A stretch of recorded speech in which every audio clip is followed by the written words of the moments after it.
សួស្តីអ្នកទាំងអស់គ្នាស្វាគមន៍មកកាន់ Channel ភូមិខ្មោច Podcast នាងខ្ញុំជា Assistant របស់ Admin Channel ភូមិខ្មោច Podcast ថ្ងៃនេះខ្ញុំនឹងនាំអារម្មណ៍អ្នកទាំងអស់គ្នាទៅស្ដាប់រឿងខ្មោចដ៏គួរឲ្យខ្លាចបំផុតផ្ទះខ្មោចនៅខេត្តកំពង់ឆ្នាំងមរតកដ៏គួរឲ្យខ្លាចប្រវត្តិដ៏វិនាសនិងអាថ៌កំបាំងនៃផ្ទះដែលគេជឿថាភ័យស្លន់ស្លោបំផុតនៅកម្ពុជាប្រវត្តិនៃផ្ទះខ្មោចខេត្តកំពង់ឆ្នាំងដែលស្ថិតនៅកណ្ដាលប្រទេសកម្ពុជាត្រូវបានគេស្គាល់ថាជាតំបន់មានទេសភាពស្រស់ស្អាតប្រាសាទបុរាណនិងឬសិល្បៈឥដ្ឋបុរាណប៉ុន្តែនៅចំកណ្ដាលភាពស្ងប់ស្ងាត់នោះមានទីតាំងមួយគួរឲ្យរន្ធត់ដែលគេស្គាល់ថាជាផ្ទះខ្មោចអគារខូចខាតនេះត្រូវបានចាត់ទុកថាជាផ្ទះភ័យស្លន់ស្លោយបំផុតមួយនៅកម្ពុជាដោយពោរពេញទៅដោយរឿងនិទាននិងអាថ៌កំបាំងដើមកំណើតនិងការសាងសង់ផ្ទះខ្មោចនេះត្រូវបានសាងសង់នៅដើមទសវត្សរ៍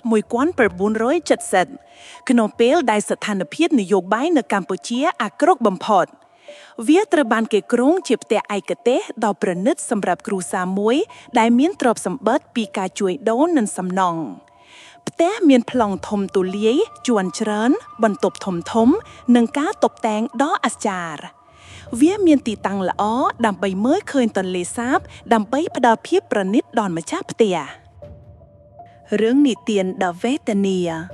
យោងតាមរឿងព្រេងក្នុងស្រុកគ្រួសារដែលបានសាងសង់ផ្ទះនេះមិនដែលបានចូលទៅរស់នៅក្នុងផ្ទះនោះឡើយ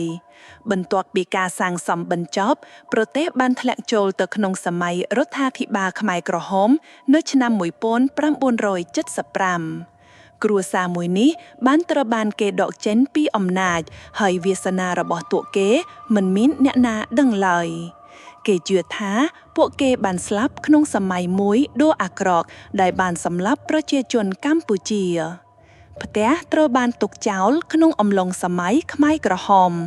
វាជាកន្លែងសម្រាកសម្រាប់ជនភៀសខ្លួនក៏ប៉ុន្តែមានមនុស្សជាច្រើនដែលបានចូលទៅកាន់ផ្ទះនោះបានបាត់ខ្លួនដោយគ្មានស្រមោលត្រឡប់មកវិញនោះឡើយ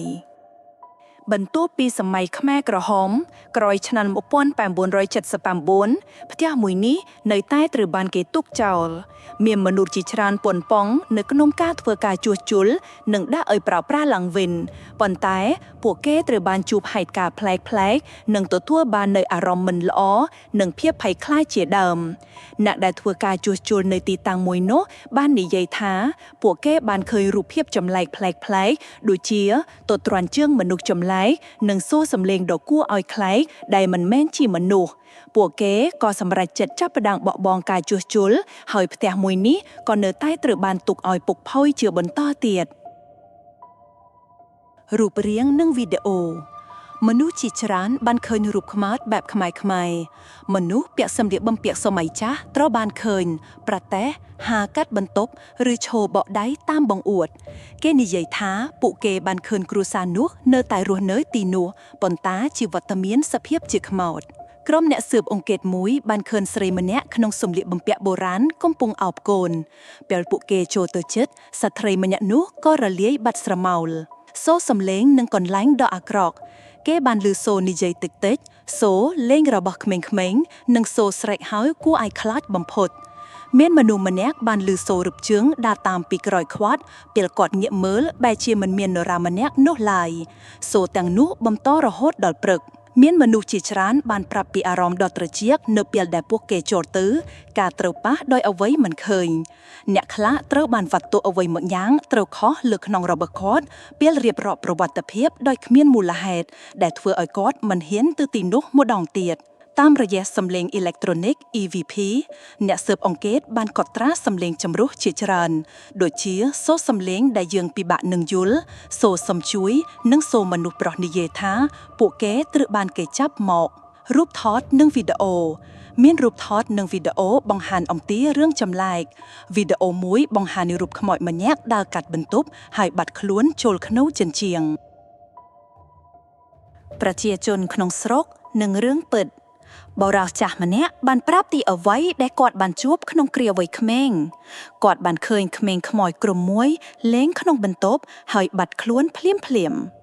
យុទ្ធជនម្នាក់បានឃើញទីហ៊ានក្នុងសម្លៀកបំពាក់យោធាសម្លឹងគាត់មុនបាត់ខ្លួនទៅក្នុងខ្យល់ការសិក្សាសម័យបច្ចុប្បន្នបើទោះបីមានប្រវត្តិគួរឲ្យខ្លាចក៏ដោយផ្ទះខ្មោចនៅកំពង់ឆ្នាំងនៅតែទាក់ទាញភ្ញៀវទេសចរញាក់ពុនប៉ងចូលទៅស្វែងយល់និងញាក់ស្រាវជ្រាវនៅតែបានបន្តទៅទីនោះដើម្បីសិក្សាឲ្យមានរឿងខ្មោចបន្តរហូតនឹងបានបង្ហាញក្នុងឯកសាររូបភាពនិងកម្មវិធីទូរទស្សន៍ជាច្រើនញាក់ស្រាវជ្រាវនៅតែព្យាយាមរកចម្លើយផ្ទះខ្មោចនៅកំពង់ឆ្នាំងរឿងរ៉ាវដ៏ចម្លែកពីអតីតកាលដែលរំលឹកអតីតកាលរបស់ប្រទេសកម្ពុជាក៏ជាផ្ទះដែលចាស់នៅតែបន្តនិយាយដល់ហើយចាត់ដែលត្រូវស្លាប់នៅចង់ស្វែងរកសេចក្តីសុខនិងយុត្តិធម៌សួស្តីប្រិយមិត្តដែលមានចំណូលចិត្តអានរឿងខ្មោចទាំងឡាយខ្ញុំក៏ជាមនុស្សម្នាក់ដែលចូលចិត្តអានរឿងខ្មោចនេះដែរពេលនេះខ្ញុំមានរឿងមួយយកមកចូលរួមគ្រាន់មិត្តអ្នកនិយមទាំងឡាយបានអានកម្សាន្តអារម្មណ៍រឿងនេះជាបទពិសោធន៍ពិតដែលខ្ញុំបានជួបផ្ទាល់នឹងភ្នែកតែម្ដងកាលពីខ្ញុំមានអាយុសាហាវខ្ញុំចូលចិត្តដើរនេសាទណាស់វាជារឿងធម្មតានៃជីវិតអ្នកស្រុកស្រែចំការដែលក្រោយពីដកស្ទង់រួចមានតែដើរនេសាទប៉ុណ្ណោះដើម្បីបានម្ហូបប្រចាំឆ្នាំ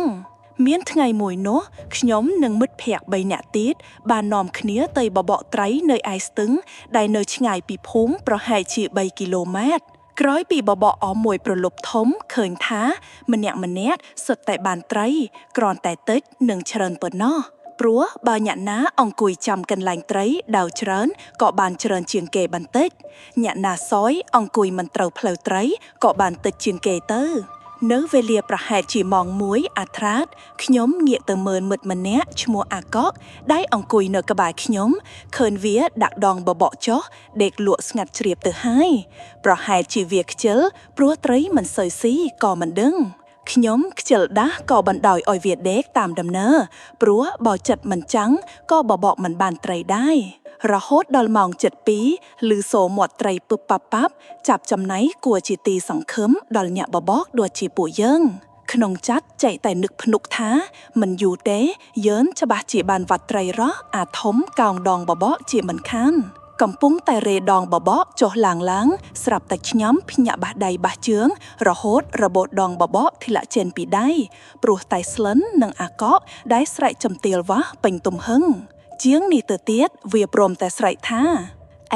ទូកខ្មៅធំណាស់វាកំពុងតែមកហើយប្រញាប់រត់គេចឲ្យលឿនឡើងខ្ញុំនិងមិត្តភ័ក្តិ3នាក់ផ្សេងទៀតឆ្លេឆ្លាប្រញាប់រត់ទៅមើលវាពេលឃើញវាស្រែកផងចង្អុលផងដូចជាវានោះបានឃើញអ្វីពិតមែនអញ្ចឹងប៉ុន្តែសម្រាប់ខ្ញុំនិងមិត្តភ័ក្តិ3នាក់ទៀតអត់មានឃើញអ្វីសោះពួកយើងក៏សមុទ្រអាកកវារវើរវាយតែប៉ុណ្ណោះប៉ុន្តែមើលទៅអាកកវាមិនព្រមឈប់ត្រឹមនឹងឯណាវាធ្វើជារត់កាច់ដូចជាមានអ្វីដេញបុកវាអញ្ចឹងមែនពួកយើងឃើញដូចជាមិនសូវស្រួលក៏បបួលគ្នាត្រឡប់មកផ្ទះវិញបាននៅបបកតទៅទៀតក៏មិនបានដែរព្រោះត្រីវាផ្អែលរត់ពួនស្ងាត់ឈឹងអស់ទៅហើយពួកយើងម្នាក់មិនអស់ចិត្តសោះសង្ស័យតែអាកកវាប្រឌិតរឿងឡើងបញ្ចោតគ្នាឯងលេងព្រោះតែវាចង់ទៅផ្ទះក៏មិនដឹងព្រឹកស្អែកឡើងខ្ញុំដើរទៅរកអាកកនៅឯផ្ទះពេលទៅដល់ឃើញវាអង្គុយយំទឹកភ្នែកទឹកសម្បហៀទាំងទឹកមាត់ដូចមនុស្សឆ្កួតបន្តិចវាយំបន្តិចវាសើចជួនកាលវាប្រាប់ឲ្យមនុស្សនៅក្បែរវារត់គេចដោយស្រែកថាទូកខ្មៅមកហើយរត់គេចឲ្យលឿន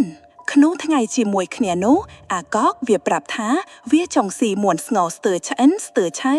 ម្ដាយរបស់វាក៏យកមកឲ្យតែវាប្រាប់ថាមួនស្ងោតែមួយវាស៊ីមិនក្រាន់ទេត្រូវតែ3-4ឯណោះអ្នកស្រស់ខ្លះនិយាយអាកកវាភ្លើឥតបត់តែប៉ុណ្ណោះធ្វើតែមិនដឹងមិនលឺទៅវានឹងបានជាបាត់ទៅហើយអាកកមានអាការបែបនេះជួបគ្នា3ថ្ងៃរួចវាក៏ស្លាប់បាត់ទៅដោយគ្មានមូលហេតុប៉ុន្តែនៅពេលពិនិត្យមើលទៅលើរាងកាយរបស់វាឃើញមានស្នាមឈាមជាពិសេសនៅនឹងបាតជើងរបស់វាមានស្នាមឈាមខៀវយ៉ាងចម្លែក បើតាមមនុស្សចាស់នៅជិតខាងប្រាប់ថាអាកកត្រូវខ្មោចប្រៃយកនៅទៅជាមួយខ្ញុំទៅគិតឃើញថាខ្មោចប្រៃដែលយកអាកកទៅនៅជាមួយនោះគឺប្រកាសជាប្រៃជិះទូកខ្មោយមួយគ្រឿងដែលអាកកវាឃើញនោះហើយចាប់ពីពេលនោះមកខ្ញុំនិងមិត្តក៏លែងហ៊ានទៅបបកត្រីនៅស្ទឹងនោះទៀតព្រោះខ្លាចបានទៅនៅជាមួយអាកកនៅស្ទឹងនោះដែរ